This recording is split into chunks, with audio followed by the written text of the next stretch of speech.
say a few words. I would say even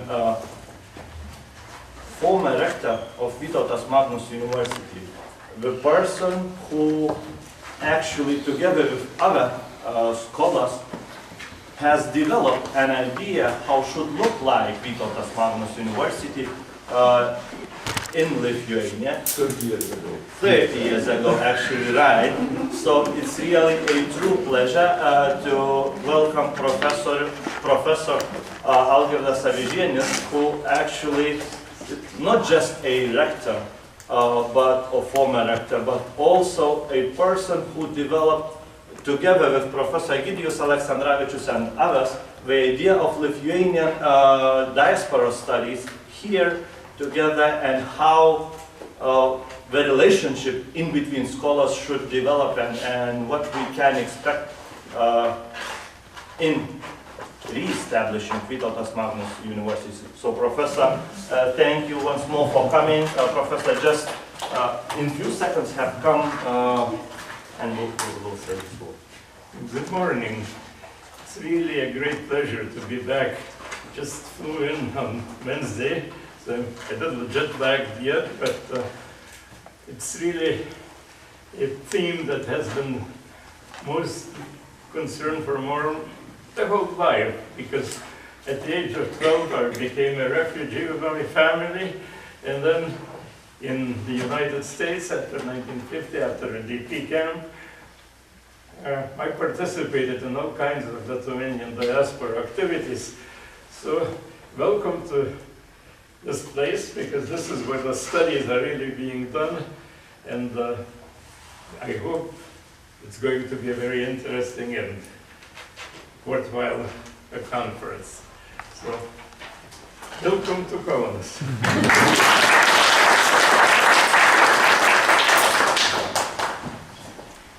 And now it's my honor to invite Professor Yu for the first speech, first panel. We will start, and actually Professor Egidijus Aleksandravičius from Vytautas Magnus University will give a speech on the topic why we are so easily forgetting the history of diaspora. Good morning. Those who just took some look at the program and read this title, I suppose got some reasonable doubts about the rationality of this. We are in the Institute of Lithuanian Emigration. We could see tens of solid volumes of the books written about that. I hope you'll have some time to browse around this place and have some opportunity to learn a bit about our issues, about our books published, and if you would double that number, then you could imagine publications, historiography, research results during 30 years completed here in Lithuania, and it would reach probably more than 100 in general. And that's why I'm asking why we are so easily forgetting something. Something unclear in this, and are we really forgetting if we are so much concerned about our research? And then I would say that I do not promise to answer that. I just gonna prove that the question is rational. I will use Lithuanian examples with some hope that I would provoke comparative attitudes with the colleagues from the countries of the more or less similar fate, at least last century. Because what I have in mind asking like this, we can have a very, very contrasting gap between academical knowledge and the public education and some mentality of the people around. We can have books written, and if you would take a look at our secondary school textbooks of history, for example, you will not find anything about Lithuanian diaspora, no diaspora history. Even if we Lithuanians could say sometimes with irony and skepticism that we are the champions of migration of European Union countries, or among them. How could it be? How could it happen? For me, it's a serious question. I understand, question not for the historian so straight to say. Probably some social psychologists, probably some post-colonial study experts would be better to answer that, and if I would provoke at least one or a couple of them, I would be happy. Just start thinking and looking for rational answers to this question. The gap between academical knowledge and the public education and, say, collective forms of memories. We could easily prove that the question of migration is still in the very hot debate around. Migration, because it touches our economical life, hundreds of thousands, nobody knows real statistics, 500,000, 600,000, that would be mutual noise in the public sphere, but not, so to say, history of a diaspora, deeds of our diasporic intellectuals, businessmen, public activists, or whatever. This is again some gap, and I do not have very straight answers. I have a couple of insights I will share with you, again with some hopes to provoke a debate about that. This is certainly a proof. If you would take a look at our textbooks last 30 years, probably five editions of different history textbooks of Lithuania, but no changes in that. In some respect, we can see that we reached at least the biggest wave of emigration from Lithuania in our history, reaching, say, 18% of our people who left, and no 1% in the textbook for the narrative. That's the reality, and that's the story. Story which usually, as the national grand narrative, proves something, shows something, who we are and what's possible future we could imagine or reach or do something conscious. Add to this, very interesting contrast and also a gap. If we would take a look at Lithuanian gymnasium textbook from, say, 1936, so-called and the most popular in Lithuania history textbook edited by Adolfas Šapoka. In the time when Lithuania, after 20 years of the first independency, lost more or less 80,000, up to 100,000 of people who could emigrate during 20 years. And it means that from less than 3 million of population, that number, what percentage is that? 1, 2, 3, I am not in that arithmetics so concerned.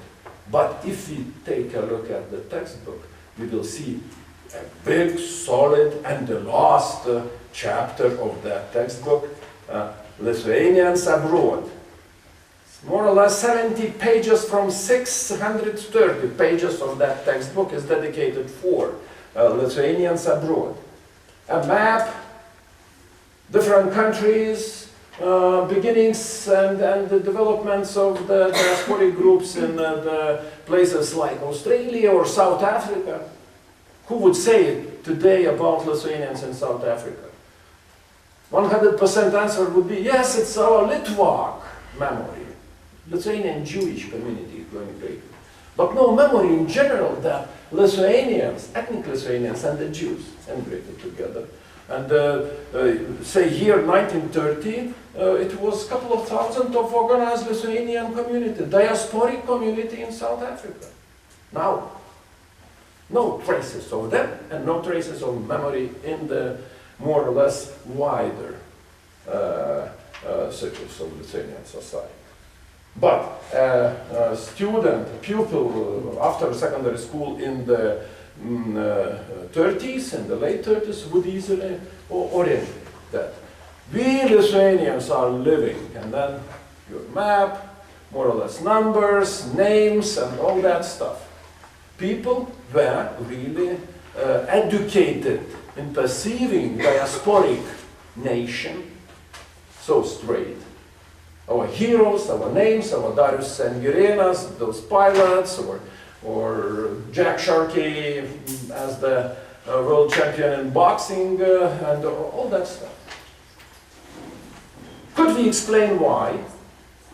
Why Prevost Lithuanian identity and the narrative was based on that version of our past, and after 1990s, opposite. The wave is bigger, realities are more contrasted, and the narrative with no reaction to this. That's a question.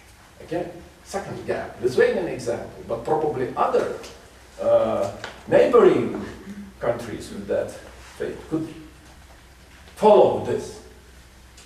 That's a proved fact.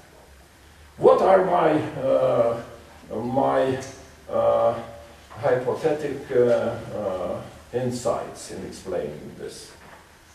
First of all, I would say that we are somehow, our consciousness, our identity is somehow entrapped in what we can call post-Soviet, post-colonial identity. It's some deep traumatic heritage that even the talks about the past and emigration involve some pains in our backs. Not so keen to tell the story about this. Something what is like a psychological and emotional obstacle to be more aware of this. As the historian, I'm really a dilettante here, and others could do that. And apropos, watching our colleagues from literature, I would say that yes, if not a canon of Lithuanian literature, our everyday knowledge of the diasporic heritage would be almost zero. Because literature somehow, and that environment somehow was much more keen to include examples from artifacts of the diasporic creative work. Literature. I don't imagine understanding or feeling of Lithuanian or history of Lithuanian literature without Mackus or Antanas Škėma or Baltoji Drobulė. Those feelings and emotions inscribed in those texts. If not Lithuanian literature, a course of Lithuanian literature at the secondary schools, I would say that the distance between our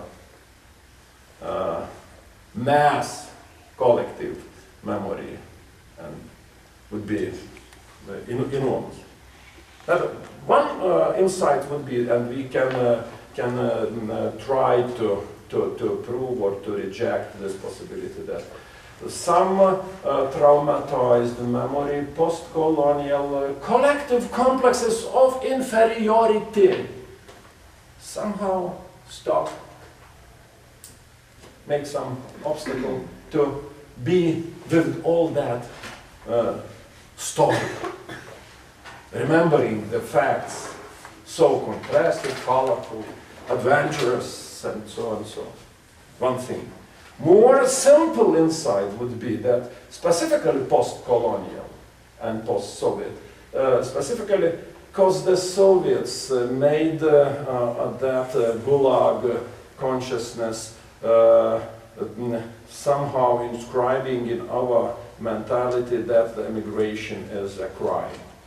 At Soviet time memories, those who lived in the Soviet Union could easily remember that. It's a criminal crime to leave country.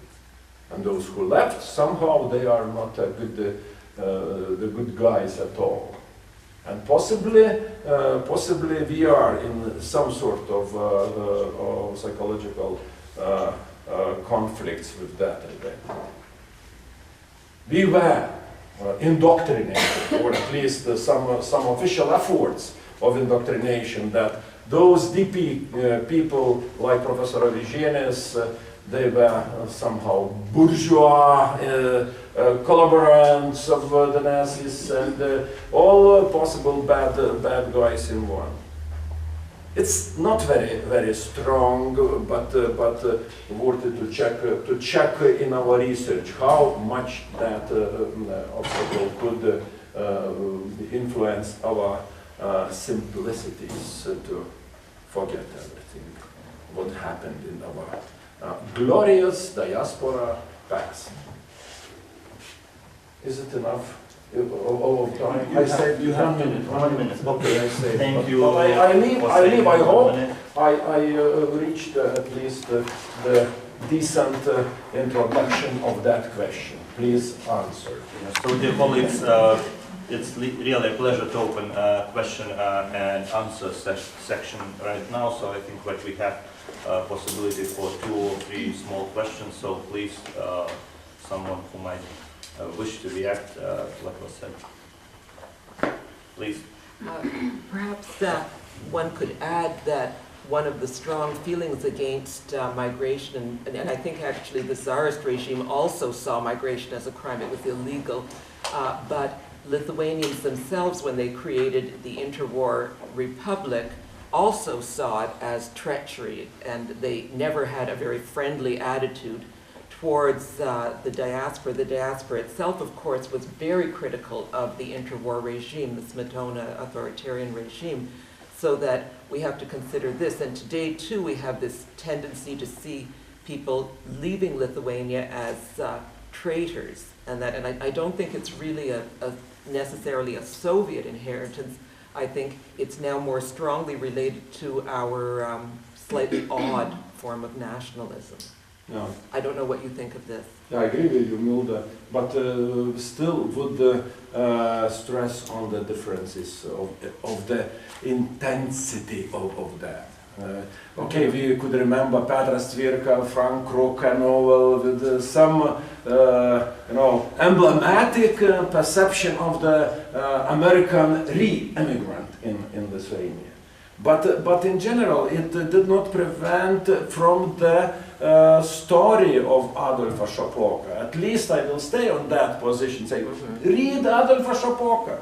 That textbook included. Textbook made that narrative possible. That we Lithuanians are around the world with our diaspora, and diaspora are us. In our contemporary textbooks, you will not find that attitude. It makes some difference still. Even if I agreed with you that emotions always were in a bit of conflict, but not so deep in the past. We can prove easily that hundreds and thousands of re-emigres re-established very successfully in the independent Lithuania, if thousands of them were somehow unsuccessful, returned back. And when Antanas Smetona regime was introduced, all non-democratic changes in Lithuania, then American leftists and American Catholics, they were not very pleased about that fact. They were quite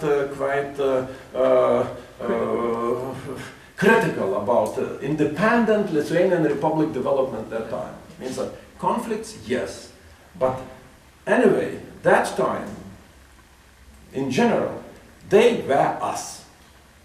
Now, I doubt. I mean, mass consciousness thinking that they, diasporic people in the United States or Canada speaking English, or some Lithuanian diasporic groups in Brasilia speaking Portuguese, they would not be so simple say they are us, Lithuanians. The distance is bigger, contrasts are bigger, and I'm not glad of that. One more question is also possible to be, if anyone would like to do that. Of course, I have my own list of questions. But I'll try to speak shortly, and I would like to ask you also a short question if possible. Don't you think that it is really very much related to policy of culture and education in Lithuania? one moment, and of the development of history of diaspora, in a sense that when we talk about literature, so it's a little bit easier to involve authors into a literature narrative than to move forward with the narrative of history, actually, because it's still, you need to rethink, you need to talk about Holocaust, you need to talk about so many open spheres which were not covered before, that actually we lack time sometimes even to present diaspora now. I will not answer to this because I agree. But what I would add to the previous thoughts, some mea ultima or mea maxima culpa, us historians, with our skills to tell the stories. We are so happy researching and digging and finding some new facts that at the same time not very much concerned about how do we tell our stories. Our academical writings sometimes are only for the other professionals to read. And we still got some duties and challenges to start thinking how do we tell, to make more understandable things. And sometimes go to the sphere which is going to be more and more important in educational terms. Video documentary, different forms of storytelling, giving our input to this, to change. It is very important. Literature is much more understandable, and probably artistic metaphor is much more influential in this respect than statistics, schemes, and all that stuff. It means that the value of what we did here, at least 25 years at the Institute, will be somehow understandable probably a bit more later. And thank you for your insights, actually. Thank you for